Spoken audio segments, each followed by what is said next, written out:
دبلوماسي مصري بارز ساهم في انتصار حرب أكتوبر، فهو من وضع خطة القبض على أخطر عملاء الموساد الإسرائيلي بالتعاون مع المخابرات المصرية، وهو البطل الذي جسدته السينما المصرية بفيلم الصعود إلى الهاوية.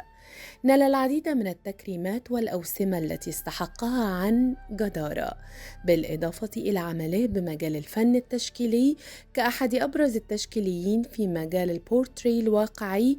إنه الفنان البطل السفير فخري عثمان.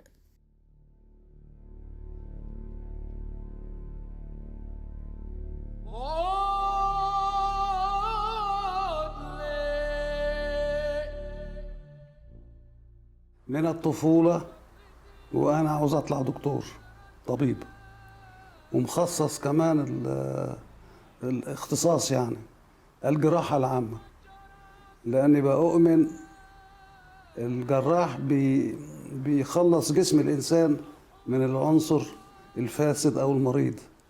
الأمراض الباطنية والأشياء الأخرى كثيرة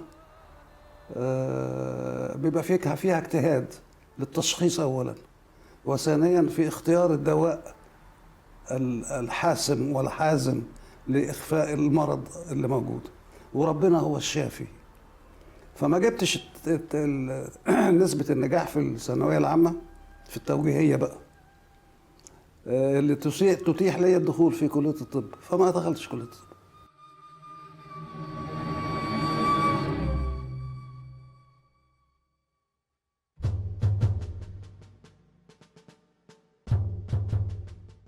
والتحق بكلية الاقتصاد والعلوم السياسية عام 1955، ثم عمل بالسلك الدبلوماسي، كما شغل منصب مساعد وزير الخارجية الأسبق وسكرتير الرئيس الراحل جمال عبد الناصر لشؤون دول المشرق العربي. كذلك شغل منصب السفير المصري بدولة الإمارات العربية المتحدة مطلع التسعينيات.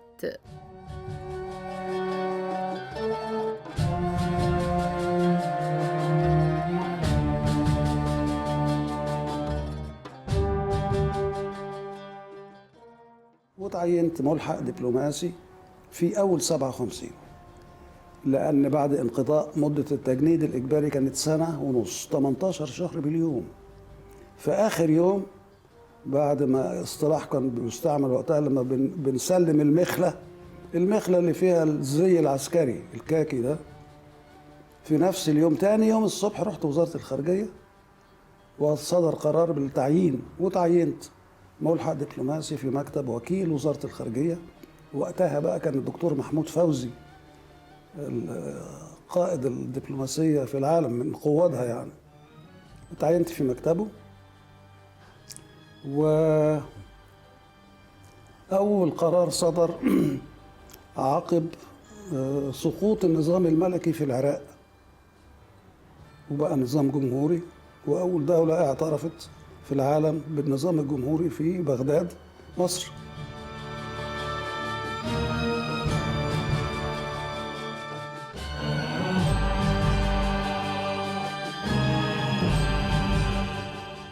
تم تعيينه كملحق دبلوماسي بالعراق لمدة 7 سنوات، وتعد هذه المدة هي أطول مدة بالنسبة للملحق الدبلوماسي، فقد جرت العادة على أن يكون تعيين الملحق لمدة 4 سنوات فقط.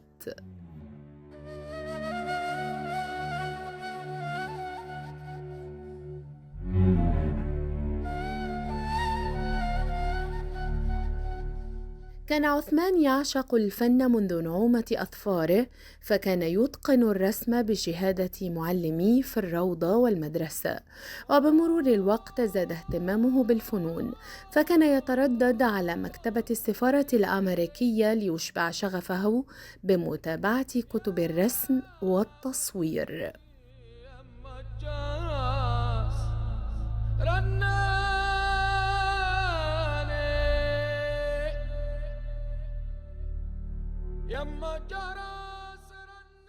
من الطفولة المبكرة جدا في حياتي بحب الرسم.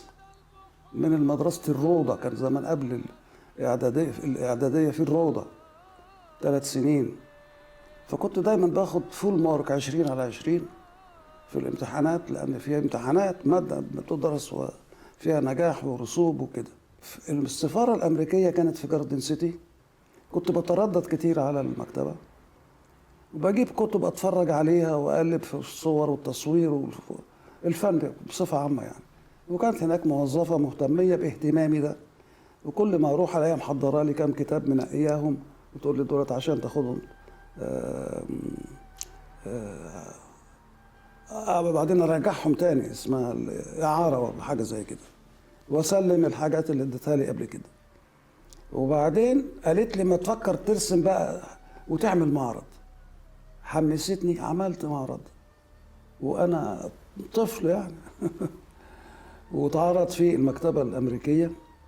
وللاسف بعد انتهاء المده المحدده عاوز استرد الصور بتاعتي، قالت لي متاسفين خالص مش هنقدر نديها لك لان ده نظام المكتبه، لكن الصور بتاعتك هتفضل معروضه في مكانها على الحوائط في داخل المكتبه. فقلت كويس اهو، خير اهو، المعرض مستمر يعني.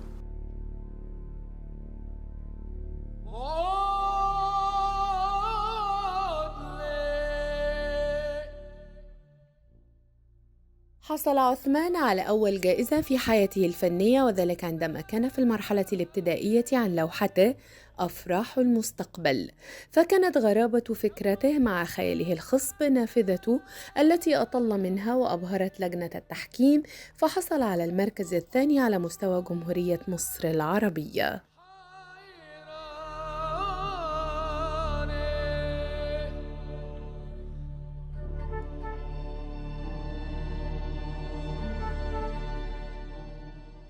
اخترت موضوع اسمه أفراح المستقبل، ودي حاجة غريبة جدا لحد في هذا السن. برضه جزير هتكلم عن الموضوع اللي عملته ايه. قلت حالة الزواج، العريس اللي هيعيش في بيت الزوجية بعد الجواز ساكن في عمارة أو بيت، فوق السطوح بتاع العمارة أو البيت مجال الاحتفال. فهو الأب والأم والعيلة بيطلعوا فوق السطوح مزوقين السطوح بالورود والزهور والضواء إلى آخره. وفي الرسمة بقى وكلهم باصين في السماء كده ورافعين إيديهم بيبتسموا كده. بيبتسموا إيه؟ بيبتسموا العروسة اللي جاية مع أهلها في طيارة، ما هو عيل خيال بقى، في طيارة وفوق السطوح بينزلوا عشان ينزلوا فوق السطوح ولابسين زي الفرح الست العروسه والبتاع، بيقولوا لهم اهلا وسهلا وكلام زي كده.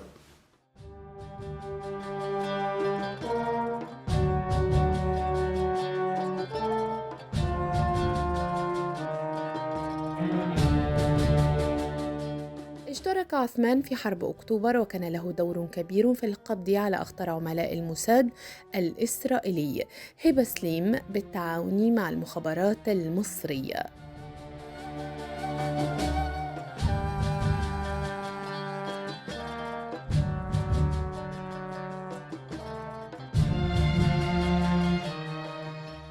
الإعداد لحرب أكتوبر في عهد أنور السادات، في فترة ما اكتشف إن في تسريب معلومات لماذا تفعله مصر حاليا في الصحراء تمهيدا واستعدادا للمعركة. وحضرتك عارف يمكن السبب ان كان في بتبني ابراج خرسانيه في الصحراء عاليه قوي، ما بتحط فوقيها اجهزه معينه لمراقبه الساتر الترابي اللي عملته اسرائيل، عشان تتركب اليات بقى الكترونيه وكهربائيه خاصه باطلاق الصواريخ. قوه القيادات العسكريه حصل لها ذعر، يبقى في اسرار بتطلع. فوقتها طلب أكبر اتنين في مصر، أكبر قيادتين في مصر في مجال التجسس ومكافحة التجسس. فيهم واحد كان ملازم وقتها، ملازم أول، اسمه حسن حسين عبد الغني. واثناء عملي في بغداد السفاره المصريه، سفاره الجمهوريه العربيه المتحده ايام الوحده مع سوريا، جم 2 ضباط صغيرين في الرتب، والتقيت بحسن ده وواحد تاني من جهاز امني. حسن ده كان وقتها تابع للمخابرات العسكريه، وكان مع مرور الزمن توثقت علاقتي بيه الى حدود بعيده جدا، ولا يزال. هو توفاه الله من حوالي 15 سنه. حسن عبد الغني ده كان له مكانه ومنزله واحترام وتقدير وحب وعز وصداقه في قلبي. مكانه بعد وفاته لا يزال فارغا، لاني لم اجد له مثيل، وله فضل كبير جدا حسن ده في اللي انا عملته في حرب اكتوبر. بدين له بالفضل والولاء، ودايما بدعي له بالرحمه.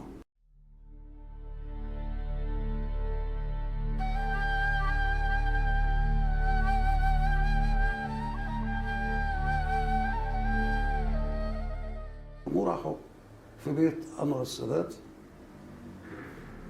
يقابلوا الرئيس. دار الحديث بين الرئيس وحسن، قال له انا رئيس الجمهوريه، جميع صلاحياتي يا حسن اديتها لك دلوقتي كامله، انت وزميلك تسافروا فورا الى اسرائيل. كان بقى حسن مراقب نشاط الجاسوسه في زيارتها اللي حصلت لمصر، عملت انشطه كتيره قوي اثناء التدريب والتاهيل والشحن الاسرائيلي اخره يعني. وترجع انت وزميلك معاكوا الجاسوسه دي حيه او ميته.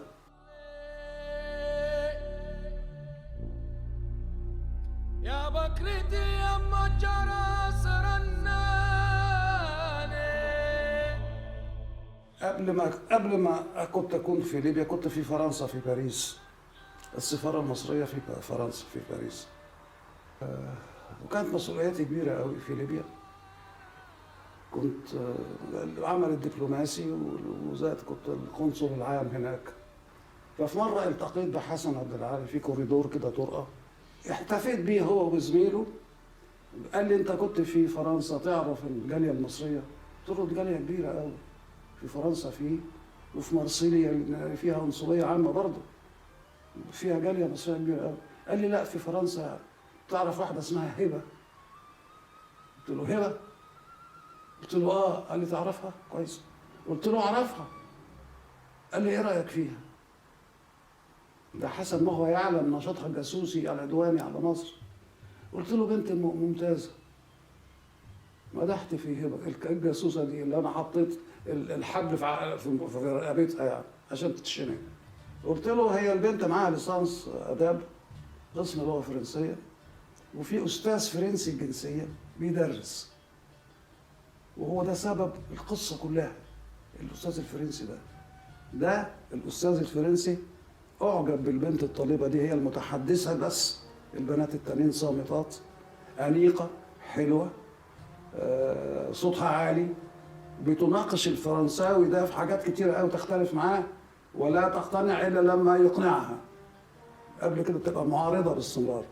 فالجدل ده مش متاح لكل واحد.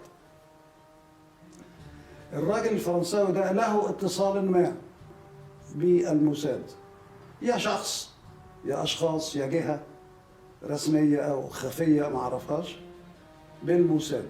وقال اللي هو يعرفهم دول ولا اللي يعرفوا ان في بنت انا شايفها هايلي كواليفايد جدا انها تكون في خدمه اسرائيل وتنتمي للموساد.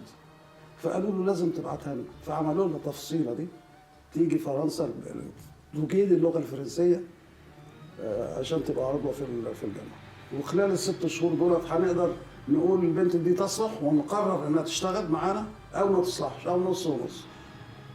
فسافرت، فبلغها بعد ما نجحت وهناها على النجاح، وهناها اكبر انها مدعوه لجامعه السربون لاجاده اللغه الفرنسيه اللي هي بتجيدها وتعلمتها كويس. وده اللي سمح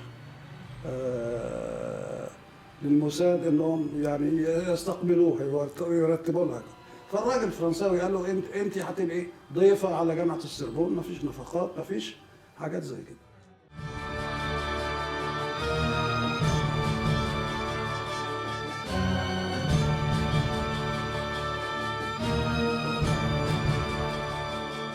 هي من حته اسمها ساحل سليم، تابعه لمحافظه اسيوط، مشهوره بقصب السكر، حاجات زي كده.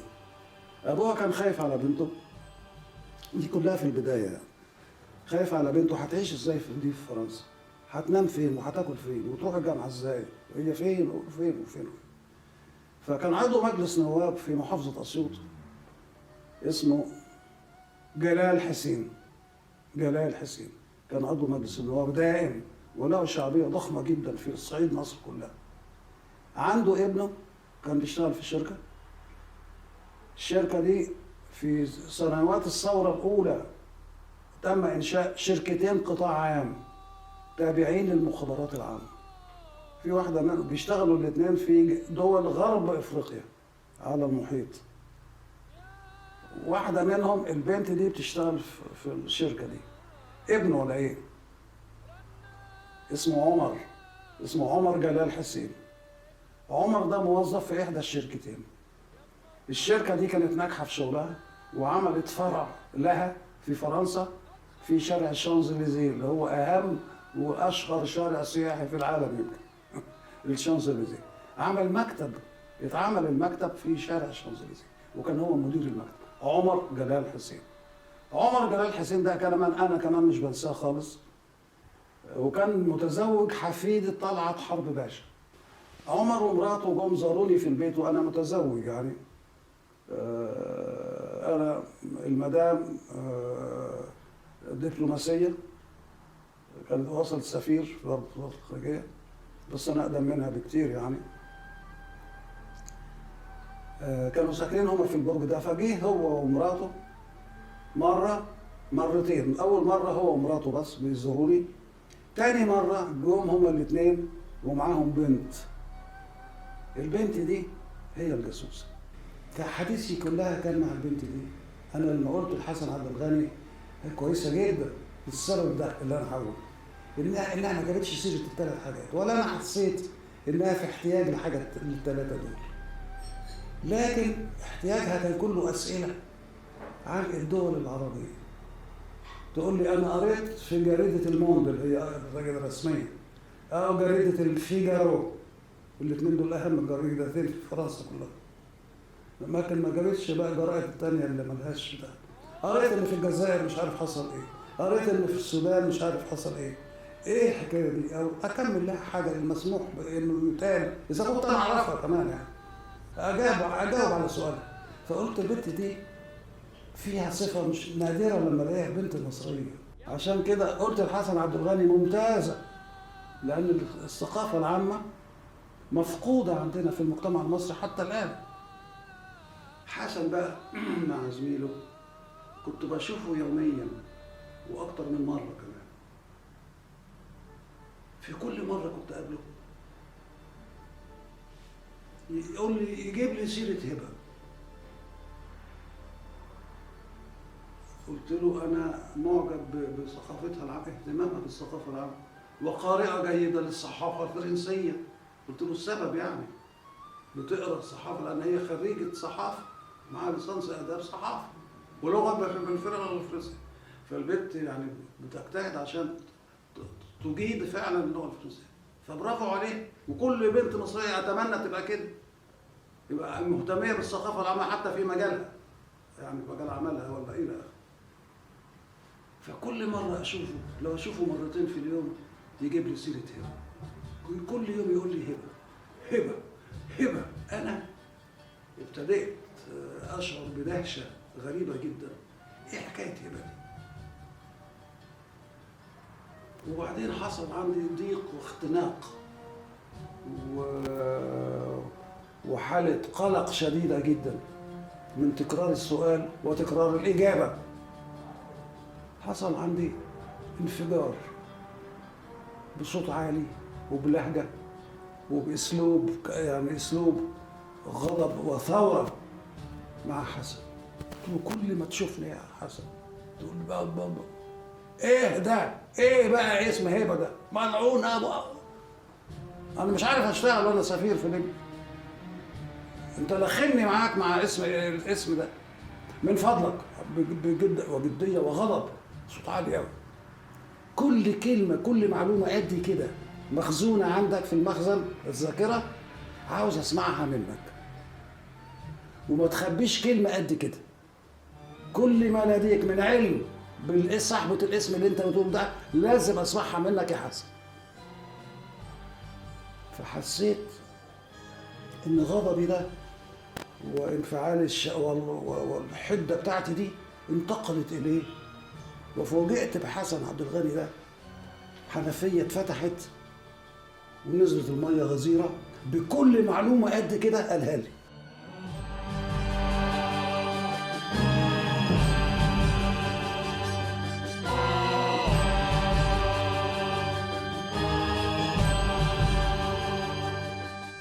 أبوها كان بيشتغل في ليبيا، بيشتغل محاسب في اللجنة الأولمبية الليبية، محاسب في البتاع دي. وكان راجل بيعرق كده عنده الظاهر كان شلل الأطفال ولا حاجة. وهي طبعا قالت له اللي تعين سفير ده كان عندنا في فرنسا وأنا أعرفه وهو يعرفني كويس وبتاع. والراجل جالي قال لي أنا أبو هيبة، رحبت بيه. هي كانت تسألني أخبار بابا إيه؟ أقول لها كويس أو لسه تعبان، أنا امبارح كنت عنده وانقذوه من حاله كانت صعبه شويه.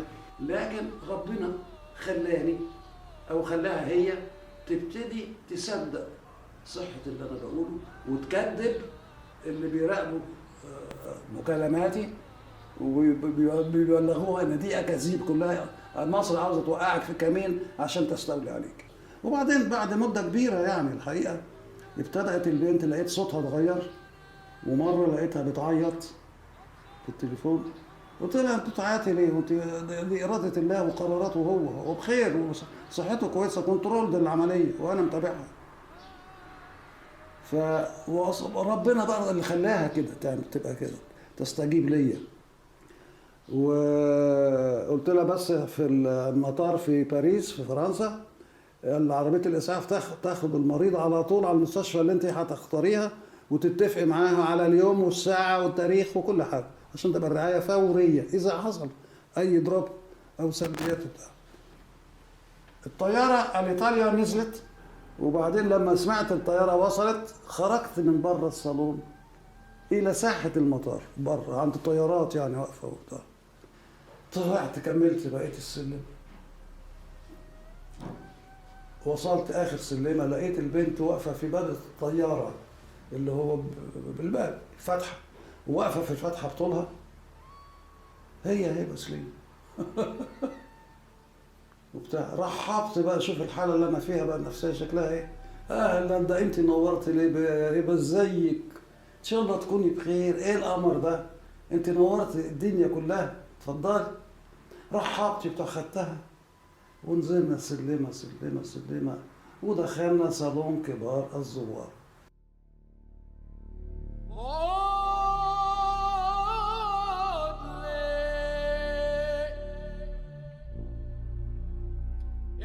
نال عثمان العديد من التكريمات، أبرزها تكريم الرئيس الراحل محمد أنور السادات، بجانب 4 أوسمة من رئاسة الجمهورية وتكريم دولي من رئيس الجمهورية جمهورية تشيلي عام 1980. كما تم تسجيل السفير فخري عثمان في الموسوعة القومية للشخصيات المصرية البارزة التي أصدرتها الهيئة العامة للاستعلامات.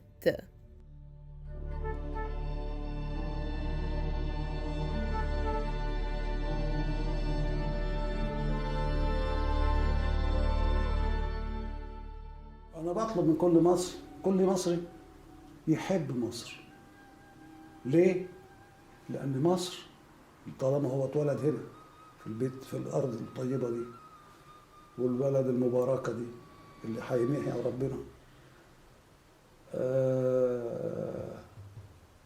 إنه يخدمها لما يلاقي غلط يصلح هو الغلط إذا قدر، وإذا ما قدرش يعبر عن استيائه للغلط اللي شايفه ويبلغوا لمن هو جدير، لمن هو مسؤول عن العلم بالشيء الغلط ده. ولما حد يسألك انت ساكن فين، قول له انا ساكن في مصر، لان احنا كلنا ال 100 مليون دولت احنا ساكنين في بيت واحد، البيت ده اسمه مصر.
يا بكرتي يا مجرى سرناني،